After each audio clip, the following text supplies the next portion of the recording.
నమస్తే అందరికీ. ఈరోజు ప్రసిద్ధమైనటువంటి రామభక్త హనుమాన్ ఆలయానికి రాజారాం నగర్లో వెలిసినటువంటి ఈ యొక్క ఆలయానికి ఇచ్చడం జరిగింది.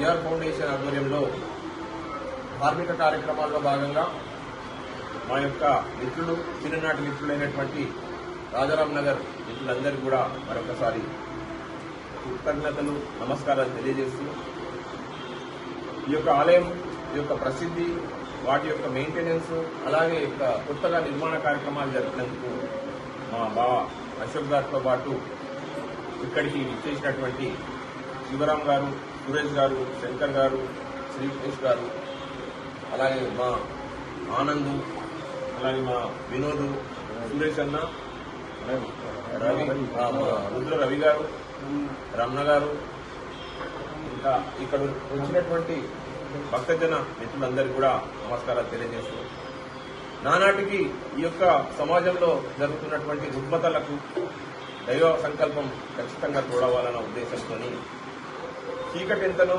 వెలుగు ఎలా కనబడుతుందో చీకట్లో కూడా మనకు తెలియని ఎన్నో రకాలైనటువంటి విద్యుదయస్కంత తరంగాలు మనల్ని ప్రభావితం చేస్తాయి. అలాగే దేవుడి యొక్క కృప కూడా మన పైన ఉండాలని, అందరూ చల్లగా ఉండాలని, దైవిక కార్యక్రమాల్లో ధర్మాన్ని మనకు ప్రబోధిస్తుంది కాబట్టి నైతిక విలువలకు కట్టుబడి ప్రతి ఒక్కరు కూడా సమాజంలో ఎటువంటి దురలవాట్లకు కానీ ఎటువంటి నేరాలకు పాల్పడకుండా మనం దైవికాన్ని ప్రసన్నం చేసుకోవడం వల్ల మనకు మంచి జరుగుతుంది, సమాజానికి మంచి జరుగుతున్న ఉద్దేశంతో దేవాలయాలకు అంకురార్పణ జరిగింది. కాబట్టి ఈరోజు ప్రాచీనమైనటువంటి యొక్క కొండ ప్రాంతంలో ఉన్నటువంటి యొక్క గుట్టపైన వెలిసినటువంటి ఆలయాన్ని పునరుద్ధరించడానికి, నవీకరించడానికి చేస్తున్నటువంటి ముందుకొచ్చినటువంటి యువత, మా పెద్దలు, అన్నలు, తమ్ముళ్ళు అందరికీ కూడా శుభాకాంక్షలు తెలియజేస్తున్నాను.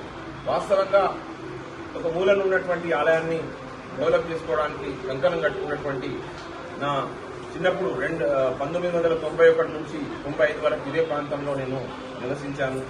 సో నా యొక్క ఇంటర్మీడియట్ అలాగే డిగ్రీకి సంబంధించిన ప్రస్థానం ఇక్కడి నుంచే మొదలైంది కాబట్టి పేదరికము అట్టడుగు వర్గాలన్నింటిలో కూడా ముఖ్యంగా నేను చూసింది వీళ్ళ దాంట్లో ప్రేమతత్వం ఎంతున్నా కానీ పలకరించుకొని ఒక వ్యక్తిని ముందుకు తీసుకుపోయేటువంటి తత్వాన్ని ఇక్కడ నేను చూశాను కాబట్టి వీరందరి మీద అభిమానంతో ప్రేమతో ఈరోజు మేమందరం ఇచ్చడం జరిగింది.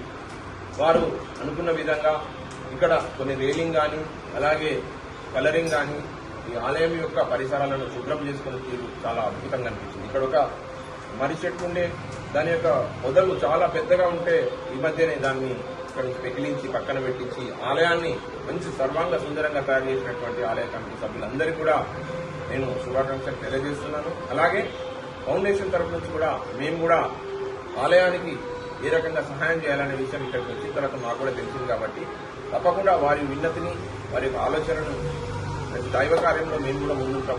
సమాజంలో అందరితో పాటు హిందువులు, ముస్లింలు, క్రైస్తవులతో పాటు ప్రతి ఒక్కరు కూడా వారి యొక్క భావజాలాన్ని మనం గౌరవించాల్సిన పరిస్థితి ఉంది. ఎవరి నమ్మకాలు వారి కుల మతాలకు అతీతంగా వారు చేస్తున్నటువంటి సేవలు అలాగే హైందవ సంస్కృతిని పరిరక్షించడానికి వీరు చేస్తున్నటువంటి చర్యలు చాలా అద్భుతంగా ఉన్నాయి. కాబట్టి రాజారాం నగర్ ప్రాంతంలో ఒక మంచి దేవాలయం లేదు.